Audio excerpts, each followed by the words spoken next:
Hello everyone, my name is Akasi Rodriguez and this is Jessica DiBiase, and today we will be performing a motor skill. We will specifically be performing origami, and I will walk Jessica through how to do the whole entire motor skill, and she will be completing it right after I do, just to make sure that she gets all of the steps.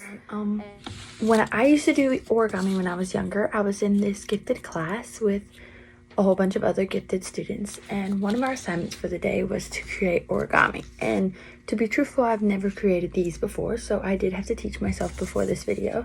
But since I've done it before, I feel like some comes so naturally to me, and you kind of know what template you kind of have to go off of. Like, at the end of the day, you want it to look crisp and you want it to look good and you want it to look like it's what it's supposed to turn out to be. So like the dinosaur, it actually looks like it, and the butterfly. Just my experience with it is I used to do it when I was younger all the time, but I haven't done it recently. And so learning how to do this skill kind of brought back memories of folding the papers and them coming out to be something new. So I'm excited to teach you how to do it. Origami is a motor skill because it follows these 4 criteria that are listed on the PowerPoint above. Goal-oriented, it ends up with an animal shape after you start with paper. It is voluntary because you choose to do it. It requires limb movements when folding the paper and adjusting the paper to become the shape that you want. And it takes a lot of practice to get it to be exactly how you want it to look. The purpose of origami is to promote various skills within an individual. Those skills may include attention to detail and focus and patience, but at the end of it, you also just learn how to do origami and kind of find a new hobby because it's a lot of fun. The motor skill that we will be performing today is origami, and here is the piece that we will be completing and performing. Before we even start, I do want to give some examples of regressions and progressions. So for example, this is a regression. It is a origami butterfly, very simple to make, not very difficult, and requires just a post-it note and a little bit of folding, but it's a little bit more simpler, which is why we call it a regression. And then we have a progression, which is a little bit more difficult task to perform, and this one is a dinosaur. What we use is a simple sheet of paper and a little bit of tape to keep it standing, but it just has more complex folds, which makes it more of a progression. I would consider origami to be more of a fine motor skill due to the precise movements that are involved to create it and the smaller musculature that is required. I would also consider it a closed motor skill. Reason being is because there are no outside factors affecting how Jessica will perform the skill, and there is no yelling, distracting, or unpredictable situations. Now, choosing between discrete, serial, or continuous, I would label it as more of a discrete skill. However, it could be considered serial and continuous. Origami is, at the end of the day, something that you continuously practice on doing, and you can create more intricate shapes or animals the longer you practice, which would make it continuous because you never stop. However, when doing one piece of origami, it could be considered discrete because there is a definite beginning and end. And it can be serial because it uses multiple discrete movements over a period of time. So origami is related to the situational profile due to the fact that our learner, it does have underlying capabilities to perform this task. All it is folding paper, so you just have to have general knowledge of hand movements and things as such. The environment is unchanging, but there is an environment. We were sitting in our room when we performed the task, and the task itself is just, again, folding the paper to create shapes or objects or animals as an end result. So it does fall into situational profile.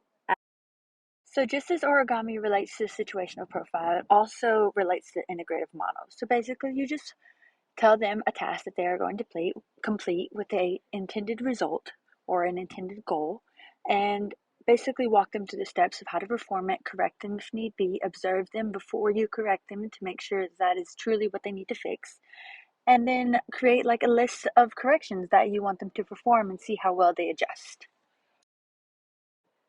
Alongside the integrative model is Fleischmann's taxonomy, which is basically 2 categories, physical and perceptual. And some ways that Jessica fell under the perceptual motor abilities is she is a kinesthetic learner as well as a tactile learner.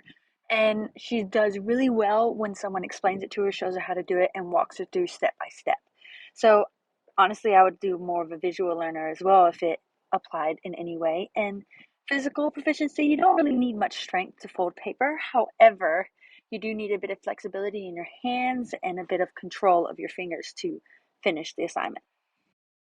In our origami, we're going to start off with post-it notes and tape, with pink and yellow being the petals, green the stem, and blue the cover. Alright, but when we begin, we start with our pink sticky note with the sticky side on the left, and we're going to make one small fold at the very top. Once you do that, you're going to keep your sticky side to the left and make a small crease to add more definition to your rows, and all you're going to do is roll.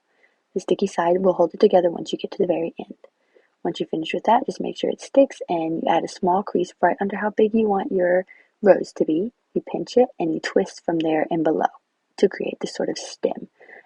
There is a little bit more where I'm going to show you how to do it with the yellow side, and it's just going to be the exact same thing, just a different color, same technique and same folds.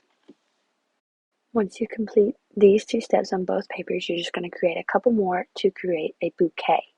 It is important to remember that a bouquet does consist of more than one flower. Once you have all of your roses together, I created 5, 2 yellow and 3 pink. I'm going to take the green sticky note and create 4 slips on the sticky part of the paper. Just 4 little slits, 4 little tears, and each one I'm going to fold a sort of triangle into it. It does not have to be perfect. It is just going to be our leaves for our flower. As you can tell, I'll put them all to the same side. I just like the way it looks when I do it like this, but again, do not have to be perfect. Once you're finished, you get your rows and you sort of even it up with the top half of the paper. And once you have that together, you just roll it into it. If you need to move it down, if you need to adjust it the way it looks before you twist the bottom, then that is fine. Again, poke out the leaves however you want it to look. And again, same thing we did with the roses at the beginning. The bottom half is just going to twist to hold it all together. You're going to repeat the last step for as many flowers as you have, and we're going to take our blue post-it note and create our bouquet effect. Our sticky side is going to be on the left, so you place each of your flowers inside of the blue paper, roll it to where the sticky side connects on the opposite side, and if it doesn't stick the way that you want it to, that's where our tape comes in, and we just apply it to hold it together.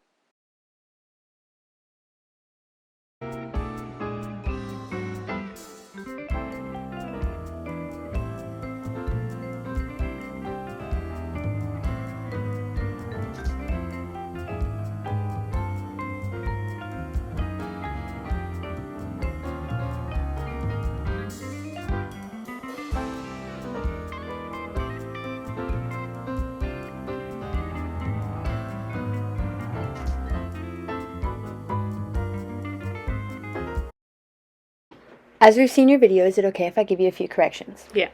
Okay, to start off with, we're going to start with the rose part of your flower. As you can see, it's already not looking like the demonstration. Yeah. And it's okay to make it look more like your own, but we do want it to kind of look fluid. And the first 2 folds that you did were actually correct. You did very well with those. But however, when you rolled it away from the sticky part of the note. We want to make sure we roll into it so that it can stay together. Okay. And always perform the twist. It makes it look more like a stem. When we get towards the stem, we're going to want to do four tears instead of 3. Yeah. Just to make it, again, look more fluid, make it look like an actual rose, because that's the end result. That's the end result that we want. And this is just me demonstrating that you need to fold all 4 leaf petals, and you can fold them all towards the same way, however you want to do it. That's just the way I demonstrated.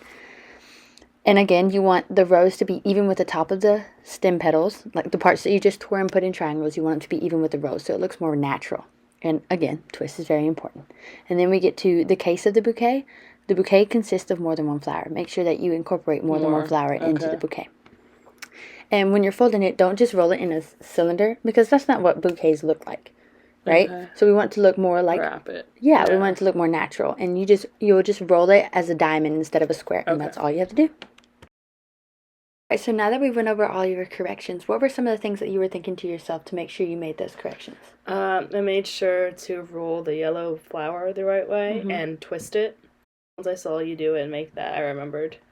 And then I made sure to tear it 4 times instead of 3. Yeah. And also, like, fold it over. Was there anything, like, internally that you were thinking while you were doing it? So just, like... Yeah, just going over, like, what I did wrong previously. Okay. And making sure, like, focusing on that because I knew the other stuff. Okay. So, yeah. Well done. I think you did very well in making your corrections, and your end bouquet looks very nice. Thank you.